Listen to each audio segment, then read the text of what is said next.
Seja bem-vindo a mais um vídeo do canal. No vídeo de hoje eu vou estar reagindo a um tema muito interessante aqui, que tá bombando bastante agora na comunidade do YouTube.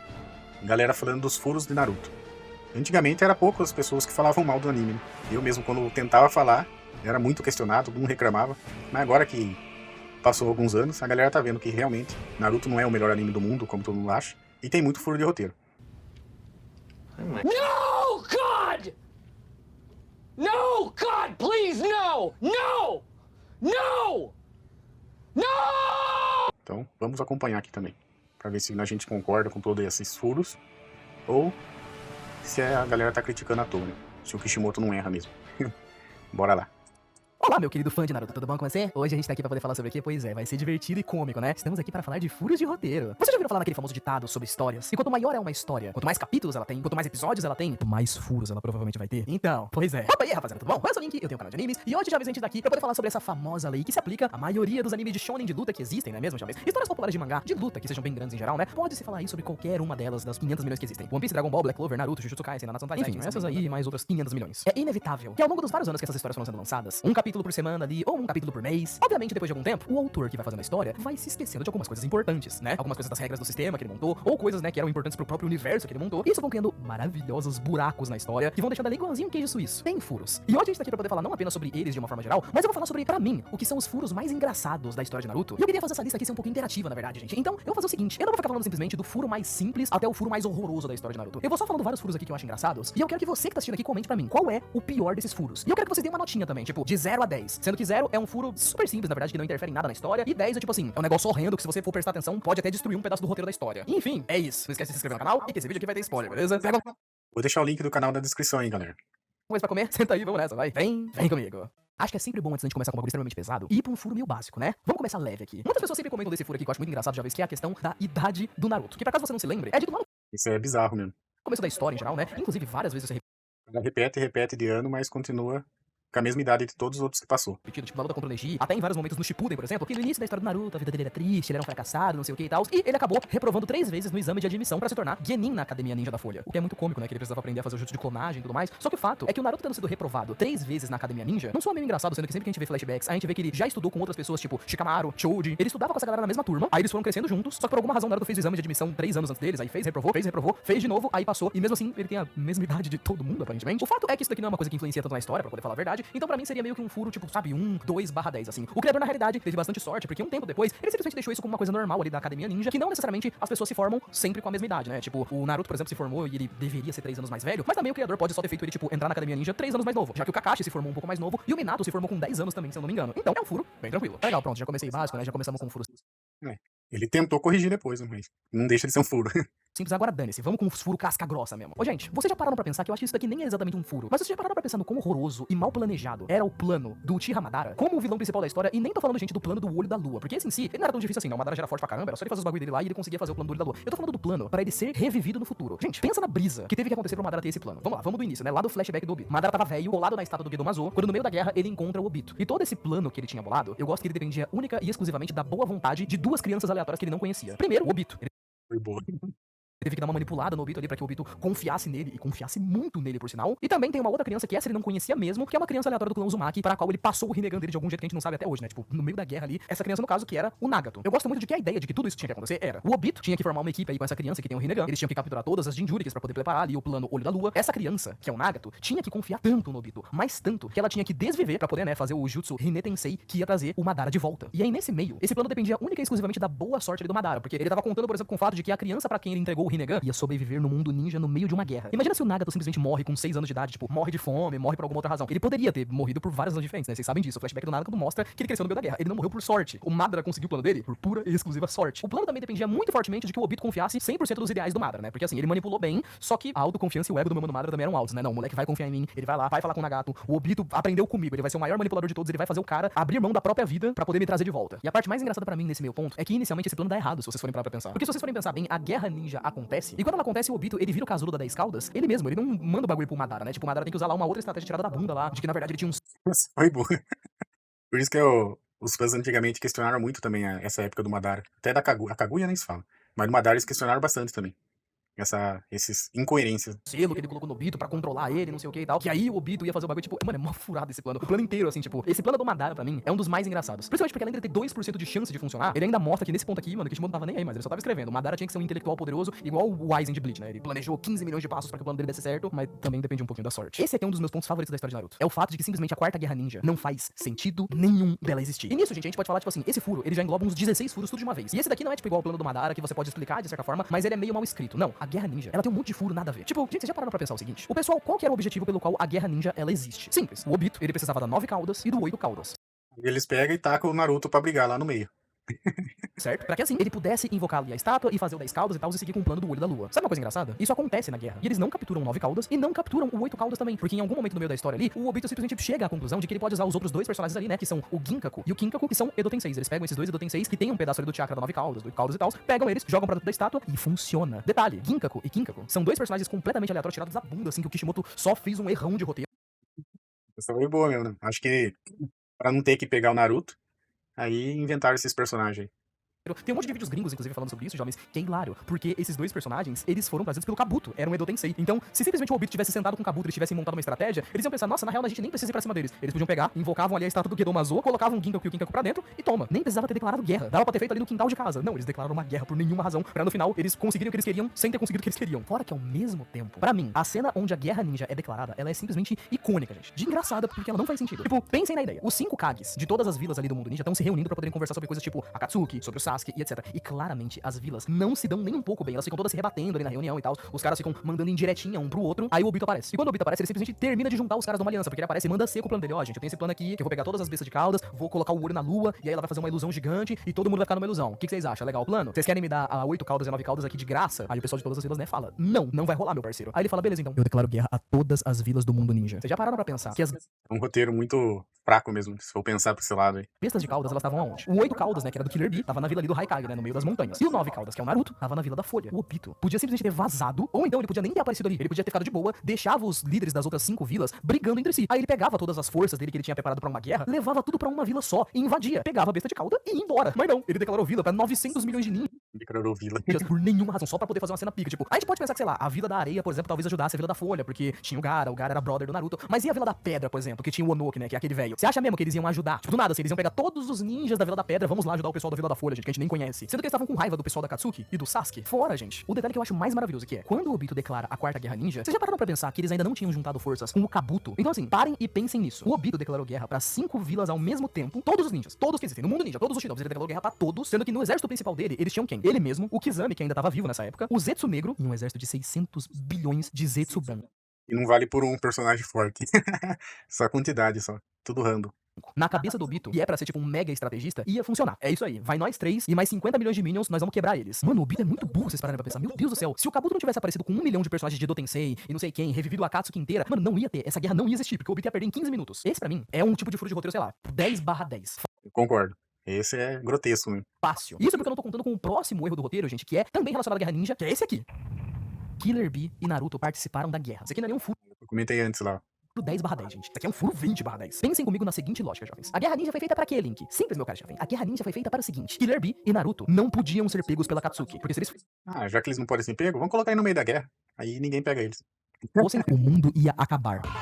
Aí, beleza. O ponto também é que eles eram muito fortes porque eles eram Jinchurikis, né? Então eles poderiam enfrentar muitas pessoas ao mesmo tempo, eles tinham chakra pra caramba, eles tinham controle da Biju e tal, isso era muito interessante. Então, apesar de eles não poderem ser capturados pela Katsuki, dava pra usar eles como uma forma de luta de guerra ali de algum jeito, né? Aí, beleza, eles conversaram com a Tsunade, conversaram com o Haikage, e eles foram participar como parte das forças aliadas, pra ajudar. Só que você já pensaram na forma como isso foi feito? Tipo assim, o Haikage e a Tsunade literalmente vão até o Naruto pra falar: Naruto, você não pode participar dessa guerra, porque você é o alvo principal do inimigo. Se você participar, os caras vão vir pra cima da gente e nós vamos perder a guerra. Aí o Naruto fala: não, pô, deixa nós. Ele manda um discurso ali muito bem preparado, ensaiou umas 2 horas ali o discurso e tal. Os Haikage e a Tsunade olham e falam: o moleque é zica mesmo, né? Tá maluco? Gosto demais desse menino. E deixam ele participar. O Naruto e o Killer Bee saem correndo sozinhos, assim, no meio do campo de guerra. E eu não tô dizendo sozinhos, tipo assim, vai eles e um grupo com eles. Não, eles ficam boa parte da guerra trocando os campos de luta. Tipo, eles passam no lugar, aí vão lá, ajudam, saem correndo, passam em outro lugar. E nesse meio tempo, mano, se o time do Obito não fossem 2 jumentos, qual era a chance deles estarem em contato? E o Obito falar: Kabuto, ó, pega todos os Edo Tensei que você tem aí na área e manda tudo pra cima do Naruto, que ele tá sozinho ali num canto. Os caras faziam isso, ganhava a guerra, ponto.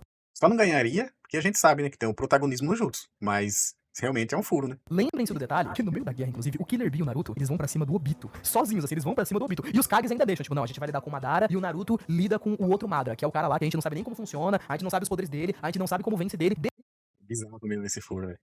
deixa lá o nosso alvo principal ir lá e enfrentar o Obito. Bate ideia, estratégia de guerra 10/10. Tá aí, maior furo da história da guerra pra mim é esse. Esse daqui é um furo mínimo, que na realidade eu acho ele bem consistente, inclusive, pra ideia do que ele foi apresentado, que é o fato de que o criador da história, eu acho que ele queria que a morte do Jiraiya fosse muito importante pra história. Logo, ele não queria que o Jiraiya voltasse e fosse revivido com o Edo Tensei. Então, ele deu aquela desculpa mais básica, né, no caso, que é o Kabuto não ter tido acesso ao corpo dele por conta de que ele morreu e o corpo dele caiu no oceano, né? Porém, a gente tem alguns detalhes aqui e ali que fazem com que esse conceito não faça sentido, não. A gente pode até pensar pelo fator de, tipo, em Boruto, o Jiraiya foi clonado e tal, mas isso daí já é outro rolê, já é outra história que foi feita por outro autor, então não dá pra gente pensar muito nisso. Mas se a gente só voltar pra Naruto, jovens, com o que foi apresentado pra gente em Naruto, o Kabuto, ele já fez um monte de Edo Tensei, gente, que ele conseguiu reviver a pessoa com pedaços do DNA da pessoa. Não precisa ser necessariamente, tipo, eu pego o braço da pessoa com carne, ossos e sangue, não sei o que, pego e trago de volta. Até porque o próprio Madara, por exemplo, outros personagens que já tinham morrido há muito tempo, tipo, primeiro Kazekage, não sei o que, não tinha nada desses caras, a não ser o quê? Ossos, talvez fios de cabelo, uma E nem osso não tinha, esses caras morreu há décadas atrás.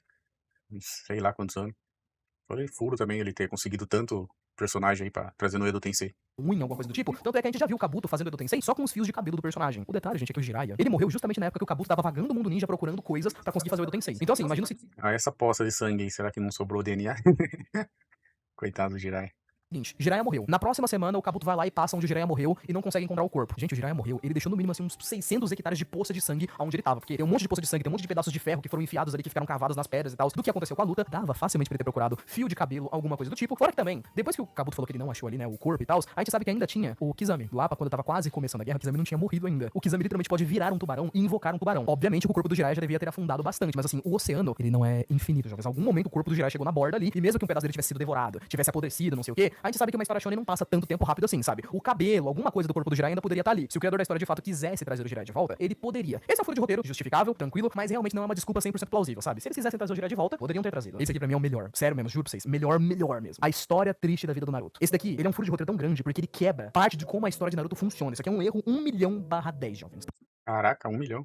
Por que, Link? Vamos lá. Todo mundo aqui sabe a história do Naruto, não é? Famoso flashback dele triste lá no balanço e tal. A gente sabe como é que a história do Naruto foi criado sozinho, foi criado sem pais, pobre, rejeitado pelas pessoas da Vila da Folha, blá blá blá. Ele carregava consigo o Jinchuriki de 9 caudas. Porém, o criador da história, mano, o Kishimoto, ele cometeu um erro horrendo nesse pedaço. Que é, a cada 100 episódios que passava da história de Naruto, ele ia deixando tanto o Naruto quanto esse negócio dele ser Jinchuriki mais e mais importante. O que ia criando furos mais e mais aleatórios. Tipo, pensem comigo na seguinte situação. A Vila da Folha inteira, jovens, ela tinha uma pessoa que era do clã Uzumaki. Essa pessoa era a Kushina. Ela era esposa do quarto Hokage. E a gente sabe que o quarto Hokage, mano, o cara era famoso na vila, né? O Hokage mais jovem que a gente tinha na Vila da Folha e tal. O maluco era pica, herói de guerra, casado com a Kushina e tal. Eles eram um casal muito reconhecível. Aí a 9 Caudas invadiu. O quarto Hokage morreu bravamente, morrendo pra poder proteger a vila. Ele e a esposa dele, que estava grávida, morreram. Nisso, de repente, apareceu uma criança muito peculiar ali na Vila da Folha. Criança essa que nasceu bem certinho ali, né? Batendo ali os 9 meses de quando a Kushina tava grávida. Essa criança que nasceu, estranhamente, ela tinha cabelo amarelo, tinha o sobrenome Uzumaki. Convenientemente, ela também era órfã e ela era o Jinchuriki da 9 Caudas. Qualquer idiota que conseguisse juntar 1 mais 1 entenderia que é filho do Minato, filho do herói da vila. E mesmo assim, a gente tem essa ideia de que as pessoas, quando o Naruto era pequeno, elas tratavam ele de uma forma muito terrível. Ele cresceu com um ódio mortal de todas as pessoas da vila, porque ele carregava dentro de si a 9 Caudas. Gente, não faz absolutamente nenhum sentido com o resto da história isso. As pessoas odiavam o Naruto porque o bicho tava dentro dele. Primeiro que foi o quarto Hokage que colocou o bicho dentro dele, selado, pra salvar a vila. O fato do Naruto existir significa que a vila estava salva. Então, primeiro, aí já perdeu totalmente a lógica. Mas o restante vai fazendo com que as coisas percam mais o sentido, cada vez mais. Tipo assim, muitas coisinhas desse negócio do Naruto ser filho do Minato e tal, eu entendo que o Kishimoto já queria trazer desde o começo. Tipo assim, o Naruto ser filho do Minato, eu acho que é uma das coisas que o Kishimoto já tinha planejado desde o capítulo 1. Só que outras coisas relacionadas ao Minato, eu acho que ele não tinha. Tipo, por exemplo, a gente descobre lá no Shippuden, uns pedaços depois e tal, que na verdade o Minato, ele foi professor do Kakashi. Adoro essa parte. Porque o Kakashi nunca teve o menor tipo de contato com o Naruto. Verdade, né? Pupilo do Minato tá cagando pro filho do pupilo dele. Essa aí é falho mesmo, porque o Kakashi, tipo, idolatrava o Minato, aí sabe que ele tem um filho e ignora o filho dele, maltrata o filho dele. Ei, cara. Filho do professor dele. Nunca falou um oi, um bom dia. Ele conheceu o Naruto lá quando foi treinar ele. Cagou fortíssimo pro Naruto. Tipo, não reconheceu nem nada. Tipo, mano, Naruto é a cara do Minato. É sério que o Kakashi não olhou assim de início e reconheceu? Não, jovens, ele não reconheceu. Sabe por quê? Porque quando o Kishimoto tava escrevendo o clássico, ele ainda não sabia que o Kakashi ia ser aluno do Minato. Ele criou isso aí depois. Quer ver outra coisa que o Kishimoto criou depois? E essa fica estampado na cara. O Jiraiya ser professor do Minato. Porque pensem no seguinte, o Jiraiya não era só Verdade, como que o Jiraiya não ia reconhecer o filho do próprio pupilo dele também? Nossa, é bizarro essas coisas. professor do Minato. Ele era amigo do Minato e da Kushina. Ele era tipo um tiozão ali da família, sabe? Tanto é que a gente tem um flashback ali que mostra o Jiraiya, mano, ele tá tipo almoçando na casa do Minato e tal. Eles estão conversando falando que eles vão ter um filho. Aí o Jiraiya vai lá e escolhe o nome do filho do Minato. Ele escolhe, Naruto. Tem esse nome aqui. Nossa, é bizarro, né? Tipo, depois ele até tem um vínculo muito forte com o Naruto. Mas no começo ele praticamente ele caga também pro Naruto, né?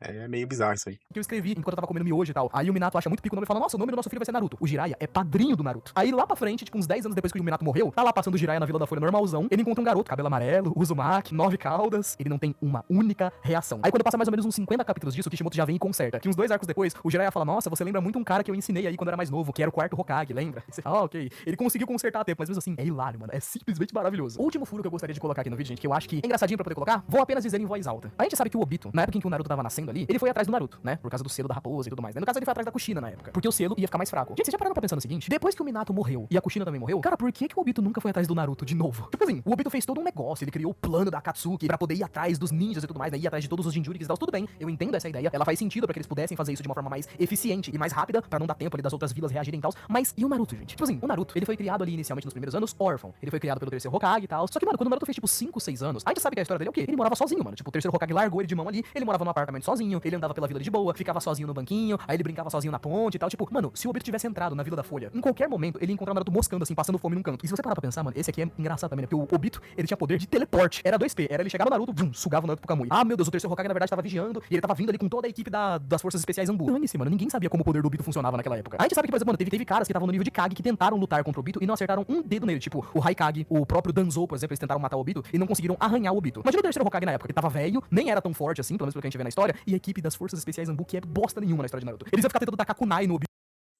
O Zambu era engraçado, velho. Esse cara morria por kunai. Isso é louco. Isso que era a força mais forte, né? Assim, ele ia só desintegrar, ia entrar no negocinho dele lá e ia fugir com o Kamui. Ah lá, Naruto capturado. Eles iam poupar muito trabalho de tudo que eles fizeram, mas não. O cara decidiu esperar ali pra poder ir pra cima do Naruto quando o Jiraiya apareceu. Aí ficava difícil, né, meu brother? Enfim, jovens, furos de roteiro. Como eu disse pra vocês, eles existem, né? Nossa, e como existem. Talvez tenha algum deles aqui que você possa pensar em defender também a história, né? Tipo, explicar aí nos comentários por que na verdade isso não é um furo de roteiro, nem que você tá sendo burro, ou você não lembra direito o que aconteceu na história e tal. Gente, sinta-se à vontade. Não esquece de colocar aqui nos comentários, por sinal, qual é o seu furo de roteiro favorito de Naruto. E se tem algum desses furos de roteiro que eu falei aqui que você acha que nem faz sentido, ou que nem é um furo, bota aqui nos comentários também, que, mano, críticas são ótimas também, que é comentário e eu ganho mais dinheiro com isso no final das contas. Vou deixar o link do canal aí na descrição, galera. Quem quiser ir lá acompanhar o canal dele, muito interessante. É hilário também a forma dele falar no vídeo aí, os furos. E, tipo assim, não tem como discordar disso, né, galera? Naruto tem muitos furos. Eu mesmo já fiz um vídeo aqui no canal, há muito tempo atrás, falando dos furos de roteiro também que eu achava. E esse do Obito aí eu até entendo, que é um furo bizarro mesmo, mas... Vamos supor que se o Obito voltasse imediatamente ali, a história não ia fluir, né?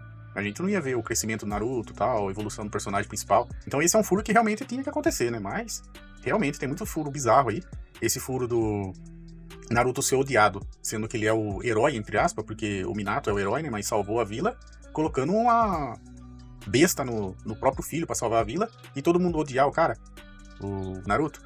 O que faz sentido é, tipo assim, o terceiro Hokage fez uma ilusão na vila lá pra todo mundo odiar o Naruto igual ele odiava, só se for. É que virou um meme, né, isso aí, que o terceiro Hokage odiava o Naruto, por isso que não cuidava dele. Mas é bizarro, galera. Esse daí só foi alguns, tem trocentos mais furos em Naruto, como em todas as obras também, geralmente tem furos de roteiro também. Recentemente mesmo eu tava reagindo a um vídeo de Dragon Ball também, tem diversos furos de roteiro também, né, em Dragon Ball, e todas as obras vai ter, né? E o que a gente tem mais medo agora é One Piece, né? Imagine, o furo de roteiro que seja o final de One Piece, seja um furo bizarro que acaba com a história. É o que mais dá medo agora, né? Acompanhar mais de 20 anos uma série e acabar com um final bosta. E é verdade, esqueci de comentar. O pior furo de roteiro de Naruto pra mim é a Kaguya. Muitos ainda falam que ela realmente foi planejada pelo Kishimoto desde o início e tal, que era pra ser a fase final do anime ali mesmo, do mangá. Mas eu não concordo. Pra mim, tipo assim, eles fizeram o Madara tão foda, tipo assim, muito poderoso que, tipo, não tinha como fazer mais coisa. Aí inventaram essa bosta da Kaguya. Em Boruto até que foi meio trabalhado esses Otsutsuki aí, mas, sabe, foi perdendo a graça também, porque o Otsutsuki mais poderoso que apareceu lá em Boruto, do nada o cara morre, aí vem outros personagens que, sabe, não comprou. É a mesma coisa que eles tivessem pegado lá no Shippuden, Naruto, né? Pegado o Madara, o cara mais poderoso, vamos derrotar o Madara, pum, derrotou o Madara. Agora quem que é o vilão que vai vir? Agora o vilão que vai vir vai ser o... vamos ver... acho que é Mizuki o nome daquele primeiro vilão do Naruto, né? É um cara, um ninja fraco do caramba. Mau exemplo, bem bizarro, né? Eu sei que não chegou nesse ponto, porque os vilões em Boruto lá, eles estão até, entre aspas, poderoso lá, mas ficou uma bosta. O vilão que, tipo assim, tava farmando, tipo, nossa, vai ser da hora. Cara, pum, eu esqueci até o nome do personagem, tanto ódio que eu fiquei com o Boruto. Quando mataram ele e, sabe, ficaram enrolando a história pra criar uns vilãozinho secundário lá que não me cativou. Aí eu parei de ler o mangá. Até talvez eu volte a ler um dia, mas sei que desanimou eu pra caramba. Até, tipo assim, eu imaginei que depois desse vilão, viria o Shibai, o Tsutsuki lá, o mais forte de todos lá, não lembro. Esqueci o nome dos personagens que eu parei de acompanhar. Mas, não. Veio uns personagens randoms aleatórios lá que, sabe, não cativou. Sei lá. Mas nem sei porque eu tô falando de Boruto aqui, né? Pra estar falando mal do Naruto. E, querendo ou não, faz parte também, né? O legado, né, do Naruto em Boruto. Mas é isso aí, galera. Comenta aí também o que você achou. Se você é muito fanboy de Naruto, vai ficar bravo com esse tipo de vídeo, que não gosta que fale mal do seu Narutinho do amor. Mas Naruto tem muito erro, galera. Muito furo, muito falha. Kishimoto não é o deus mangaka mais perfeito do mundo. Todo mundo erra. E ele também errou bastante em Naruto. E tipo assim, quem sou eu pra falar de um erro do mangaka? Você nem é mangaka, você vai criticar outro. Não, galera, a gente tá num mundo que a gente pode criticar e elogiar. Muita coisa a gente elogia, como eu elogio bastante a forma que ele fez as mortes em Naruto. É praticamente o anime que mais trabalha as mortes. Tem batalhas muito boas também. Trilha sonora excelente do anime, que daí não é parte dele, mas é excelente. Até hoje a gente escuta e se emociona. Mas tem um monte de erro também, falha. Nenhuma obra é perfeita. Vamos ver, sei lá, Hunter x Hunter. É uma obra que quem assistiu vai gostar. Modo de dizer, né? Que é muito top. Você acha que não tem falha? Lógico que tem. A principal falha é que o autor não termina a obra. É hiatus versus hiatus. O cara escreve um capítulo num ano, aí passa 10 anos sem escrever, aí escreve outro capítulo, sabe? É tenso, né? Mas faz parte. Tudo tem a parte boa e a parte ruim. E Naruto não foge disso. Então eu vou ficando por aqui e nos vemos no próximo vídeo. Falou? Essa thumb é foda. Muito furo. KKK. Eu tô tampando o furo da máscara.